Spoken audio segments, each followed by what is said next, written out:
Students, இப்போ நம்ம இதில் பார்க்க போகிறது 7ஆம் வகுப்பு கணிதம் 3ஆம் பருவம் ஃபஸ்ட்டு பாடம் பார்த்திங்கன்னா எண்ணியல். எடுத்துக்காட்டு 1.21 கீழ்கண்டவற்றின் மதிப்பை காண்கன்னு கேட்டுக்கிறாங்க. ஃபஸ்ட் கொஷின் பாருங்கள்.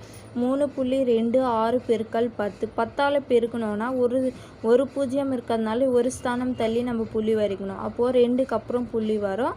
அப்போ இதுக்கு ஆன்சர் பார்த்திங்கன்னா 3.26 பெருக்கல் 10 = 32.6 வரும். இதுக்கு ஆன்சர் ஒரு ஸ்தானம் தள்ளி புள்ளி வரும்.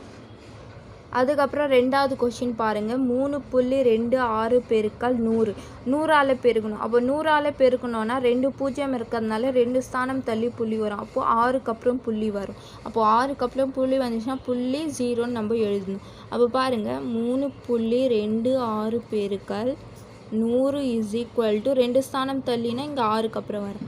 அப்போது 326.0 இந்த மாதிரி எழுதணும். அதுக்கப்புறம் மூணாவது கொஷின் பாருங்கள். 3.26 பெருக்கல் 1000ஆல் பெருக்கணும். அப்போது 1000ஆல் பெருக்கணும்னா 3 ஸ்தானம் தள்ளணும். அப்போ 3 ஸ்தானம்னா இங்கே 2 ஸ்தானம் தான் இருக்குது.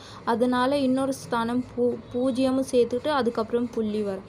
அப்போ இதுக்கு ஆன்சர் பார்த்திங்கன்னா 3.26 பெருக்கல் 1000 = 3260.0 வரும். 3 ஸ்தானம் தள்ளி புள்ளி வரும். அதுக்கப்புறம் பாருங்கள் நாலாவது கொஷின் 7.01 பெருக்கல் 10ன்னு சொல்லியிருக்கான். அப்போ 10னா ஒரு பூஜ்ஜியம் இருக்கிறதுனால ஒரு ஸ்தானம் தள்ளி புள்ளி வரும். அப்போது பூஜ்ஜியத்துக்கு அப்புறம் புள்ளி வரும். அப்போது 7.01 பெருக்கல் 10 = 70.1 வரும் ஆன்சர்.